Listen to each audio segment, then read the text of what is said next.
नाज़रीन ग्रामी, जैसा कि आप जानते हैं कि हमारी इस दुनिया को तख्लीक हुए लाखों साल गुजर चुके हैं, लेकिन इस दुनिया की पूरी सारियत खत्म होने का नाम नहीं ले रही। और साइंसदान और माहिरीन आसार कदीमा हर गुजरते दिन के साथ ऐसे ऐसे खौफनाक राजों से पर्दा उठा रहे हैं जो वाकई इंसानी अकल को दंग करने के लिए काफी हैं।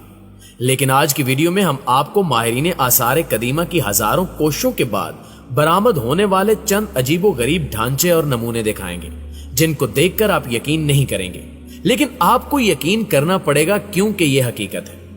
नाज़रीन ग्रामी, सबसे पहले ब्राजील में दरियाफ्त किए जाने वाले 23 करोड़ साल कदीम डायनासोर की बात करते हैं जो अपने शिकार की हड्डियां तक चिबा जाता था। मुहक्किकीन के मुताबिक इस खौफनाक मखलूक का ताल्लुक मगरमच्छों के खानदान से है और ये टी रेक्स के नाम से जाने जाते थे। इसके 4 पैर होते थे, लेकिन अमूमन ये भागने के लिए अपने पिछले पैरों का इस्तेमाल करते थे, जबकि इसके ताकतवर जबड़े और साथ ही तेज धार वाले दांत और पंजे जिस्म को चीर देने की सलाहियत रखते थे। इस डायनासोर के ढांचे को दरियाफ्त करने वाले माहिरीन का कहना है कि इस डायनासोर को बोन क्रशर का नाम दिया गया है और इसका बगौर जायजा लेने से पता चलता है कि इसके लंबे नोकीले दांत गोश्त खाने में इसकी मदद करते होंगे, लेकिन इसके काटने की रफ्तार काफी हल्की होगी,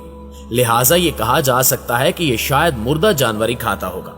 माहिरीन हयातियात डॉक्टर मोलर का कहना है कि डायनासोर्स के इब्तिदाई दौर में जब वो अपने शिकार पर लड़ते थे तो ये शायद मुर्दार या ऐसे जानवर खाना पसंद करते होंगे जिनका शिकार आसानी से किया जा सके, जैसे आज के दौर में गिद्ध और लगड़बगा करते हैं। दूसरे डायनासोर जिनका कद 5 फुट होता था, इसके मुकाबले में ज्यादा बड़े होते थे और इसलिए इस डायनासोर को उस वक्त दुनिया में रहने वाले दूसरे जानवरों के मुकाबले में बड़ा जानवर तस्वुर किया जाता था। दोस्तों, इसके बाद शुमाली चिली के रेगिस्तान से मिलने वाले अजीबो गरीब ढांचे का जिक्र करते हैं, जिसके बारे में यह ख्याल किया जा रहा था कि वो बैरूनी सयारे से आने वाली खलाई मखलूक के वजूद का सबूत है। इस ढांचे को एक शौकिया खोजी ने 20 साल कबल सहरा की एक तबाह हाल बस्ती से दरियाफ्त किया था, जिसका साइज सिर्फ 6 इंच था, जबकि एक आम कलम के साइज के इस ढांचे का सर हैरान कुन तौर पर इतना बड़ा था और खलाई मखलूक की उस शबीह से खासा मुशाबे था जो हम फिल्मों में देखते आए हैं। इस ढांचे की आंखें बहुत बड़ी थी और इसमें आम इंसानों की तरह 12 पसलियों की बजाय सिर्फ 2 पसलियां थीं। मुख्तसर ये कि इंसान से मुशाबे होने के बावजूद ये ढांचा इंतहाई मुख्तलिफ था, क्योंकि सबसे अजीब इसकी जिसामत थी, जिसकी वजह से ये खबरों की जीनत बन गया और कई माहिरीन इसे खलाई मखलूक को जमीन पर आमद के सबूत के तौर पर पेश करने लगे। अलबत्ता हालिया तहकीक से पता चला है कि यह किसी बैरूनी सियारे से आई मखलूक नहीं बल्कि एक इंसान ही का ढांचा है, जबकि डीएनए के तजिए से इंकिशाफ हुआ है कि एक बच्ची थी जिसके मां बाप मकामी बाशिंदे थे। ढांचे की खोपड़ी से मुतल्लिक साइंसदानों का ख्याल है कि इसका सबब कोई नामालूम मर्ज रहा होगा, जिसकी वजह से इसकी खोपड़ी का साइज यकसर बदल गया। इस ढांचे से मुतल्लिक आम ख्याल था कि यह हजारों साल पुराना है, मगर हालिया तहकीक के मुताबिक यह लगभग 1500 बरस कदीम है। यूं लगता है कि 1500 साल कबल इस इलाके में एक अजीबुल खलकत और कम जिसामत की बच्ची पैदा हुई थी, जिसने अपनी पैदाइश के वक्त भी इलाके में सनसनी फैला दी होगी। नाज़रीन ग्रामी, अब आपको सीधा पेंसिल्वेनिया लिए चलते हैं, जहां माहिरीन आसार कदीमा की एक आलमी टीम ने दरियाफ्त किया कि तकरीबन 4500 साल पहले मेसोपोटामिया यानी मौजूदा जनूबी इराक और शुमाली शाम में जंगी मकासद के लिए पालतू गधों और जंगली खच्चरों से मिलाप से पैदा किए गए जानवर इस्तेमाल होते थे, जिन्हें जंगी गधे कहा जाता था। माहिरीन के मुताबिक शायद ये अवलीन मखलूत नस्ल के जानवर थे जिन्हें इंसानों ने तैयार किया था और इनके भी 500 साल बाद जंगों में घोड़ों का इस्तेमाल शुरू हुआ था।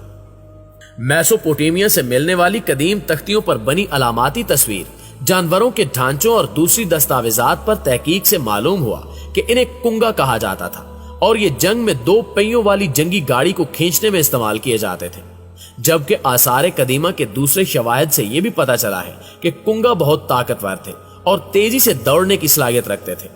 अलबत्ता जब माहिरीन ने कुंगा की हड्डियों का तज्जिया किया तो परेशान हो गए, क्योंकि ये जानवर जिसामत में कदीम गधों और जंगली खच्चरों से बड़े थे लेकिन घोड़ों से छोटे थे।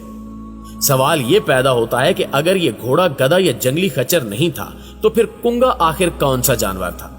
ये उलझन पिछले कई साल से यूं ही चली आ रही थी, जिसे अमेरिका, फ्रांस, जर्मनी और चीन से ताल्लुक रखने वाले माहिरीन की एक टीम ने जीनियाती तज्जिये से अब हल कर लिया है। तहकीक की गर्ज से इन्होंने आखिरी शामी खच्चर के टिश्यूज, जीन के नमूने हासिल किए। सिर्फ 3 फुट ऊंचाई वाला यह खच्चर ऑस्ट्रिया के एक चिड़िया घर में रखा था और 1927 में यह मर चुका था, लेकिन इसका मुर्दा जिस्म पूरी एहतियात से महफूज करके ऑस्ट्रिया में रख लिया गया था। इसके अलावा इन्होंने जनूब मशरकी तुर्की में गोबेकली तीप नामी इलाके से मिलने वाले 11,000 साल कदीम जंगली खच्चर का जीन भी अलहदा किया, जो खासी मुकम्मल हालत में था। दोनों जानवरों के जीनियम का मुवाजना करने पर मालूम हुआ कि जंगली खच्चरों का इर्तिका बहुत तेजी से हुआ और इनका जिस्म छोटा होता चला गया। ताहम जब मेसोपोटामिया के कुंगा से इनका मुवाजना किया गया तो वाज़े तौर पर मालूम हुआ कि कुंगा इन दोनों के साथ साथ गधे से भी मुशाबहत रखते थे। वो जिसामत में आम गधों और जंगली खच्चरों से बड़े होने के अलावा ताकतवर और तेज रफ्तार भी थे, लेकिन हाइब्रिड होने की वजह से वो अपनी नस्ल आगे नहीं बढ़ा सकते थे। इसके अलावा मेसोपोटामिया की कदीम दस्तावेजात में कुंगा को बहुत कीमती और इनाम में दिया जाने वाला जानवर भी करार दिया गया है, जिससे जाहिर होता है कि इनकी पैदाइश बहुत ही मुश्किल काम हुआ करती थी, जिसके लिए नर जंगली खच्चर पकड़े जाते थे, जिनका मिलाप गधी से करवाकर कुंगा पैदा किए जाते थे। नाज़रीन ग्रामी, अब आधे घोड़े और आधे इंसान जैसा दिखने वाले ढांचे की बात करते हैं, जिसने पूरी दुनिया की तवज्जो अपनी जानिब कर रखी है और हर कोई ये सवाल उठा रहा है कि क्या इस दुनिया में कभी कोई ऐसी मखलूक भी आबाद थी। लेकिन आपको बताते चलें कि ये कोई कुदरती ढांचा नहीं, बल्कि ये मसनूई तौर पर बनाया गया था, जिसे अमेरिका के म्यूजियम में रखा गया है, जिसका मकसद देवमालाई किरदारों को हकीकी रंग देना था। लेकिन जल्द ही इसे वहां से हटा दिया गया, क्योंकि सयाहों की जानिब से इस ढांचे को लेकर बहुत से सवालात उठाए जा रहे थे, लिहाजा इसे वहां से निकलवा दिया गया। दोस्तों, अब रूस से बरामद होने वाले इंसानी ढांचे का जिक्र करते हैं, जिसकी हालत ने साइंसदानों को भी चकरा कर रख दिया है। यह हैरत अंगेज ढांचा रूस के इलाके साइबेरिया में दरियाफ्त हुआ है, जिसको गौर से देखने पर मालूम होता है कि यह ढांचा रक्स कर रहा है, जबकि माहिरीन आसार कदीमा का कहना है कि इस ढांचे का ताल्लुक 7वीं से 9वीं सदी ईस्वी के जमाने से हो सकता है और मौत के वक्त इसकी उम्र तकरीबन 30 साल रही होगी। लेकिन कुछ माहिरीन का ख्याल है कि ढांचे के रक्स कुना पोज की इंतहाई खौफनाक वजह यह भी हो सकती है कि इस शख्स को बांध कर मारा गया हो और फिर इसी तरह बंधे हुए इसे दफन कर दिया गया हो। माहिर आसार कदीमा डैनिस वुल्कोफ ने साइबेरियन टाइम से बात करते हुए कहा कि ढांचे के पांव एक साथ जबकि घुटनों के दरमियान फासला नजर आता है, जिसकी वजह से यह रक्स करता महसूस होता है। शायद इसके पांव बांधकर टांगों के दरमियान कोई चीज ठोंसी गई होगी, जबकि कभी इंसानी तारीख में इससे पहले कोई ढांचा इस हालत में दरियाफ्त नहीं हुआ। इनका कहना था कि हमने कुछ माहिरीन बशरियात और फोरेंसिक माहिरीन से बात की है, जिनका कहना है कि अगर इसे बांधा न गया होता तो इसकी टांगों की पोजीशन ये नहीं हो सकती थी, और गालिब इम्कान ये भी है कि इसके बाजुओं को भी बांधा गया था। इसके अलावा इस ढांचे से मुतल्लिक एक और नजरिया भी सामने आया है, जिसके मुताबिक ये शख्स गालबन टीबी या किसी दीगर ऐसी बीमारी का शिकार था जिसकी वजह से मरने से पहले इसकी हड्डियां मुड़ गई थी। लेकिन इन तमाम बातों के बरक्स माहिरीन का कहना है कि इस मामले पर मजीद तहकीक के बाद ही वाज़े तौर पर कुछ कहना मुमकिन हो सकता है।